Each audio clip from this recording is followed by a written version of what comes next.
Bismillahirrahmanirrahim. Assalamu alaikum. I am Manazza Naeem and I teach computer science in Divisional Public School and Inter College Sahiwal. This is our first computer science lesson for class 7 and we are continuing our chapter number 9, that is Introduction to HTML5. Before moving towards our topic, let's recall what we have already learned and covered in our chapter. अब तक हम structure of website देख चुके हैं. HTML क्या है, HTML editors कौन कौन से हैं, स्ट्रक्चर ऑफ डॉक्यूमेंट कैसा होता है HTML का, और एलिमेंट टैग्स और एट्रीब्यूट क्या हैं, इनके बारे में हम पढ़ चुके हैं. आज के कंटेंट्स ये हैं: HTML रूल्स क्या होते हैं, लाइन ब्रेक एलिमेंट क्या होता है, CSS क्या है और बैकग्राउंड प्रॉपर्टीज क्या होती हैं. तो सबसे पहले हम HTML रूल्स की तरफ चलते हैं. पहला रूल ये है कि टैग नेम्स और एट्रीब्यूट नेम्स केस सेंसिटिव नहीं होते. इसका क्या मतलब है? इसका मतलब ये है कि हम चाहे कैपिटल में लिखें चाहे हम स्मॉल में लिखें, इससे कोड हमारा रन हो जाएगा, उसमें कोई फर्क नहीं आएगा. ये रेकमेंड किया जाता है कि आप स्मॉल लेटर्स ही इस्तेमाल करें. इसके बाद सेकंड रूल ये है कि attribute values should always be enclosed with in quotes. Attribute values को कोट्स के दरमियान में ही होना चाहिए. सिंगल कोट्स भी अलाउड हैं और डबल कोट्स भी अलाउड हैं HTML5 में. थर्ड पॉइंट ये है कि एट्रीब्यूट वैल्यूज केस सेंसिटिव हो सकती हैं. W3C हमारे पास एक इदारा है जो कि HTML डॉक्यूमेंट्स के लिए स्टैंडर्ड्स और स्पेसिफिकेशंस को देखता है.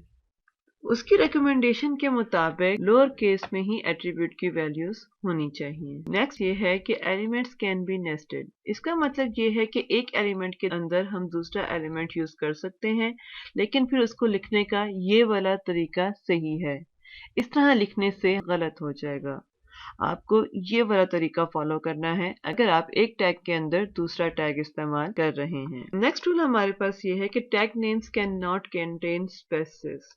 जो टैग के नाम होते हैं उनके दरमियान में स्पेसेस अलाउड नहीं है. टैग के नेम और एट्रीब्यूट के दरमियान में स्पेस होती है, लेकिन टैग के नेम के दरमियान में स्पेस अलाउड नहीं है. लास्ट पॉइंट हमारा ये है कि spaces between tags do not matter. इसका मतलब ये है कि चाहे आप इस तरह से लिखें, चाहे आप इस तरह से लिखें या चाहे आप इस तरह से लिखें, आउटपुट आपकी सेम ही रहेगी. फॉर एग्जाम्पल मैंने ये कोड लिखा है, आपको इसे कोड लिखना आता है और उसको सेव करना भी आता है. जब हम इसको सेव करके ब्राउजर में ओपन करेंगे तो हमारे पास ये एक स्ट्रेट लाइन में ही आएगा. अगर आप इसको इस तरह से चाहते हैं, दिस ऊपर लिखा हुआ है, टेक्स्ट इज नेक्स्ट लाइन में आए और बोल्ड नेक्स्ट लाइन में आए, तो उसके लिए आपको एक एलिमेंट इस्तेमाल करना पड़ेगा जो कि है लाइन ब्रेक एलिमेंट. ये BR के टैग के साथ इस्तेमाल होता है. अब आप इस तरह से कोड को लिखें.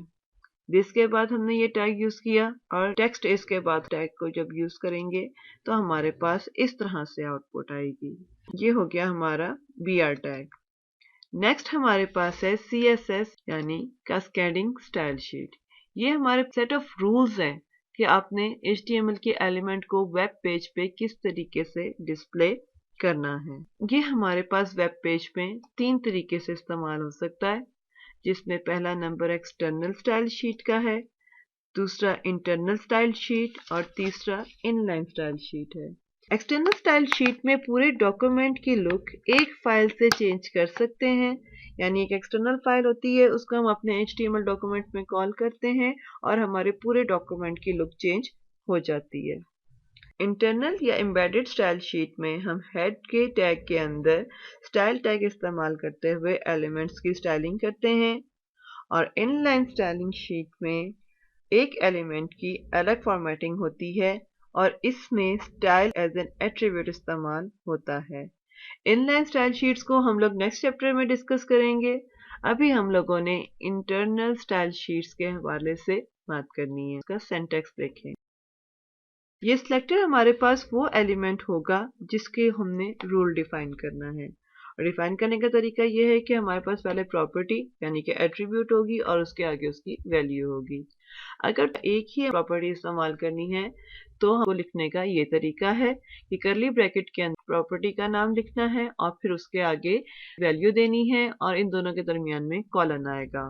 और अगर एक से ज्यादा एट्रीब्यूट इस्तेमाल करनी है यानी एक से ज्यादा प्रॉपर्टीज तो वो सेमी कॉलन से सेपरेट होंगी।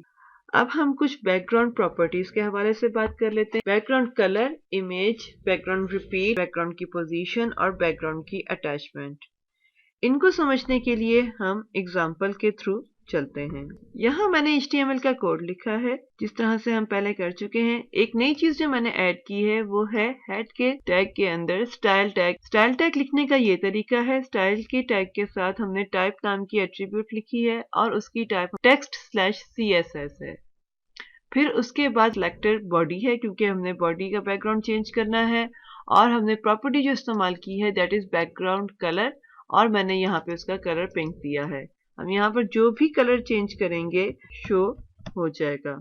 ये एडिटर है और ये ब्राउजर है जहाँ पर आउटपुट नजर आ रही है। तो जो भी हमारे पास बॉडी में टेक्स्ट था उसका बैकग्राउंड कलर चेंज हो गया है। नेक्स्ट प्रॉपर्टी हमारे पास बैकग्राउंड इमेज की है।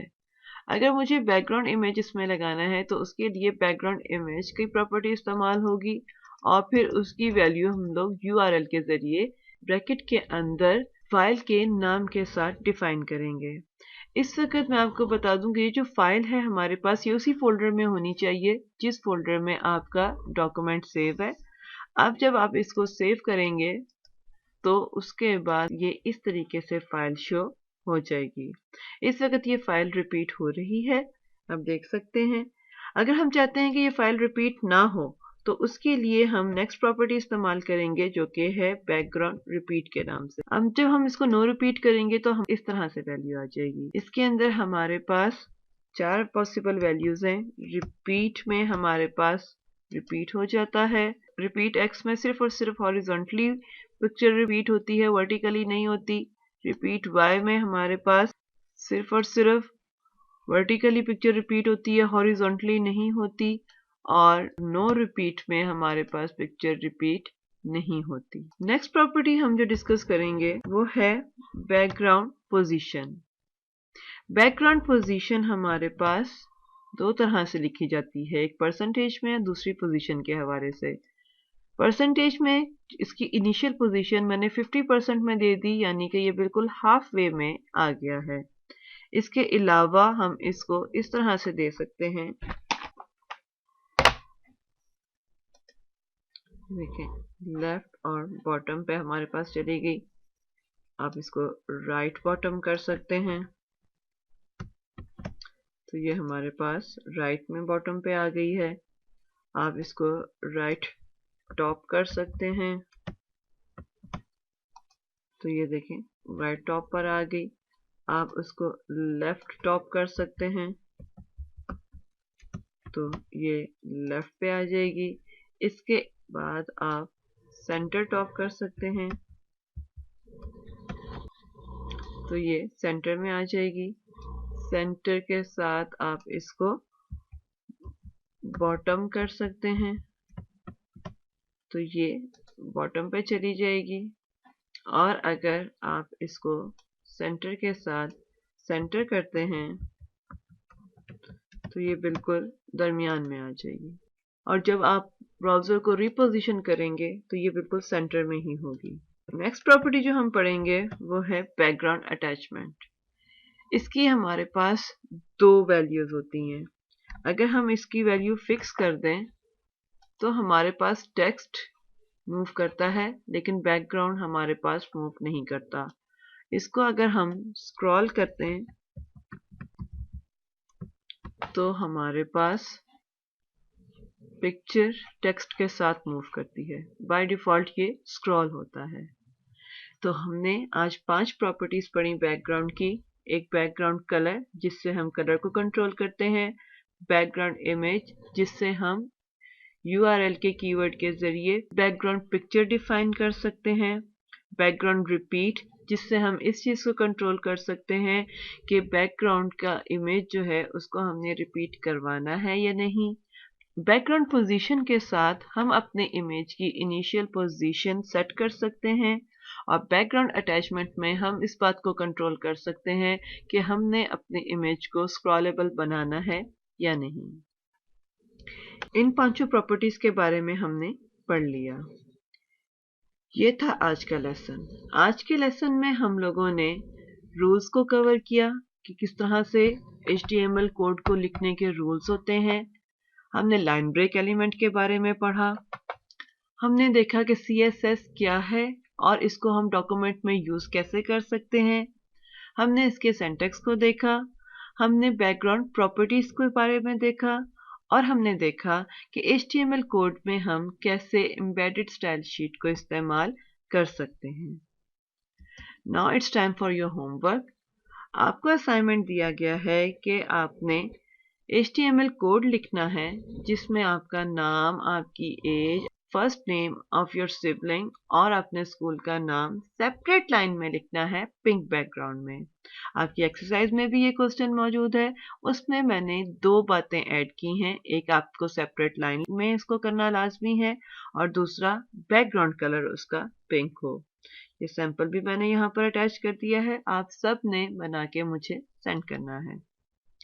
नेक्स्ट असाइनमेंट जो आपने करना है इस वीक में वो ये है कि जो आपके पेज नंबर 143 पे MCQs वाली एक्सरसाइज है, आपने उसको सॉल्व करना है अपनी बुक्स पे। ठीक है? Thank you. Best of luck.